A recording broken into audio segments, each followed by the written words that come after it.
Let's talk about the French Open next. And so we have a surprise in our hands. Surprise package. Jelena Ostapenko is in her first major final. This lady is just amazing.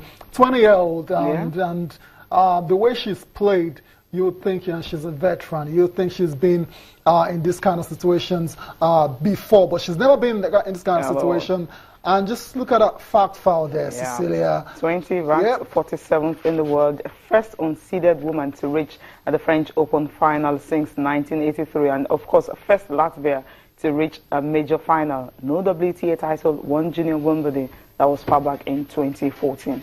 So this is the lady that will be contesting against an experienced... Yeah, but let's talk about how she got to the final in the first place. In the first semi-final of women's singles at the French Open, Jelena Ostapenko beat Timea Bashynski 7-6, 3-6, 6-3. So it went to 3 sets, and she managed to come out on top in that one. That's the first. This is going to be her first appearance in the final of a Grand Slam, and she was unseeded. So it tells you it's a fairy tale run that was carried on into the final of the French Open. While in the second semi-final, Cecilia, and your lady, Simona Halep, defeated Karolina Pliskova to advance to the final. So for Karolina Pliskova, that's the end of her number one. Yeah, exactly. She can't become number one again. While for Halep, all she has to do now is just win it, and so that's double. You understand? Double celebration for her. World number one, and of course win her first Grand Slam. Okay, so I'll just throw it to you now. Do you see an upset in this one? Because there's not two ways about it. If Ostapenko wins on the day, that's a major upset. But it's going to be difficult for Ostapenko, because if you check the way Simona Halep was able to come back to beat Elena, your favorite lady, someone who was down 5-1, somehow she was able to overcome that and get to win it. After losing the first set, the second set down 5-1, somehow she was able to do it. So when you see ladies like that, it's always very, very difficult. So I think Simona Halep, this is her time. Right? That's it. Too much experience. She was runner-up last time. She has been to the finals before. She lost to Maria Sharapova. So now you don't have a Maria Sharapova to actually stop her from getting her first Grand Slam. So, well, this is just an opportunity. But Ostapenko, she's a lady we can't really predict what she can do. Yeah, but we know what she can do now. We know she's a damn good player, and she has what it takes to beat anybody in the world on a day. But I have to go with you here. This is a massive opportunity for Simona Halep to actually win her first major. And I think it's going to happen. I think it's going to happen. Yeah. That's confirmation of the final there. It's tomorrow between Simona Halep and Jelena Ostapenko, the first Latvian to reach the final of a major. Third seed, Simona Halep, heavy favorite. Heavy favorite, yeah. But then she can just cause an upset. Yeah, why not? It can happen. It can happen. But we'll see how that pans out. Saturday is the day. Keep your day for that particular match. In the men's final, action will continue. I beg your pardon. In the men's semi-finals, we have action today. First of all, we have Stan Wawrinka taking on Andy Murray. And Andy Murray, world number one. Stan Wawrinka, 2015 champion. What's going to happen here? Okay, remember what happened last year. We'll go back to what happened last year, where Andy Murray beat Stan, but got to the finals, lost to Novak Djokovic. Was actually swept aside. But then Stan Wawrinka, we've watched him so far this year, and he's been, I'm talking about the French Open right now, it's like he saved his best games since the beginning of the season for the French Open. The way he's playing, I think Stan might just take this one. Really? Except Andy Murray needs to find out that extra energy that he had, that worked well for him last year en route to becoming world number one. If he had to find that, he hasn't found that form. He hasn't found that form at all. So meeting a top player, I don't know. Someone that has the feeling, that knows the feeling of winning the French Open. Andy Murray is still, the French Open is still elusive to him. So I understand why you're giving, Stan Wawrinka the edge. Head-to-head, though, Murray leads down that 10. One 10-7. But that's not going to count. That's not going to matter really today when they take to the court. And the second semi-final. Nadal and Dominic Thiem. Yeah, Dominic, the Dominator. Dominic Thiem. Rafael Nadal, 9-time champion.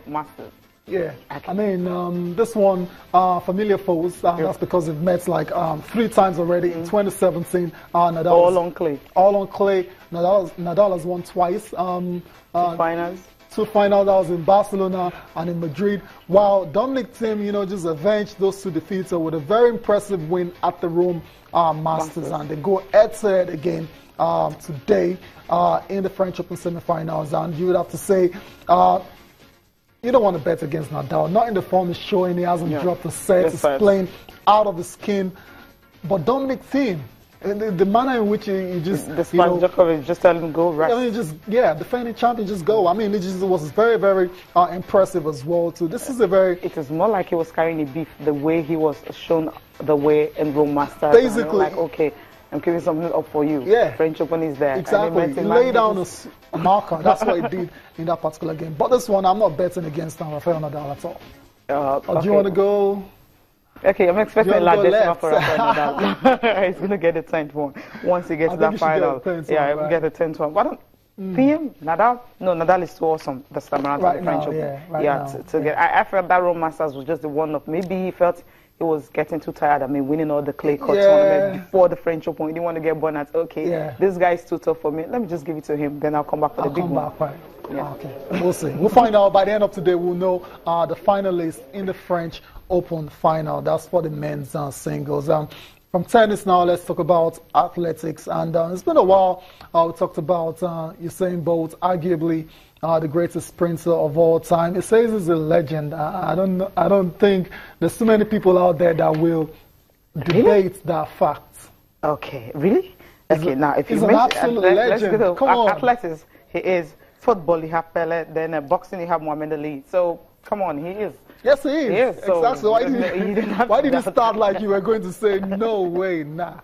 Well, but then he's getting ready for something. Yeah, he's getting ready for his last race in Jamaica. Yeah, in Jamaica. And he says he's been on record of saying he's going to retire after the World Championships in London. So this is the last opportunity for Jamaicans to see Usain Bolt run professionally.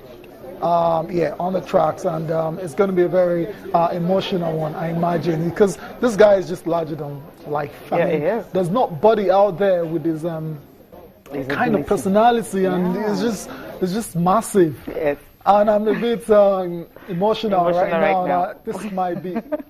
No, I'm not getting emotional. Exactly, because it's going to be a star-studded event. Yeah, you have definitely. The big ones, Mo Farah, all of them there. Wade Van Niekerk, all of them. He's also there too. Correct. So it's going to be a celebration, basically, in Jamaica during the races Grand Prix. Let's listen to Usain Bolt now. He's been speaking about his plans after retiring from the tracks. I think I'm a legend. I work hard. I've done anything I possibly can to prove myself as one of the greatest athletes ever. So, yeah. I know the stadium is going to be close. I know it's going to be high energy. I know it's going to be it's one big party, one big fun. It's going to be a bit emotional, but definitely looking forward to it. What I'm going to do after retirement, there's so much ways which I can go. I definitely want to stay close to track and field as possible. I want to be as close to it as I can possibly be. I want to do a lot of charity work. I always said I want to try football, but still that goes. So there's many things that I want to do, but we'll see what happens. Usain Bolt speaking ahead of the Races Grand Prix, last ever race in Jamaica. Athletics fans, track and field fans will still get opportunities to see Usain Bolt run. That's at the IAAF World Championship later in the year. Cecilia.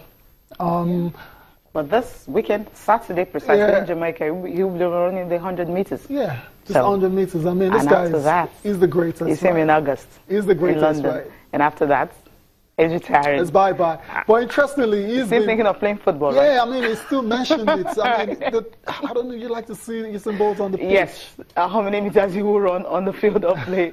I'll go for a break now. We'll come back. We'll be looking at the Pitch Awards and also the Nigerian Professional Football League, the game that was played yesterday.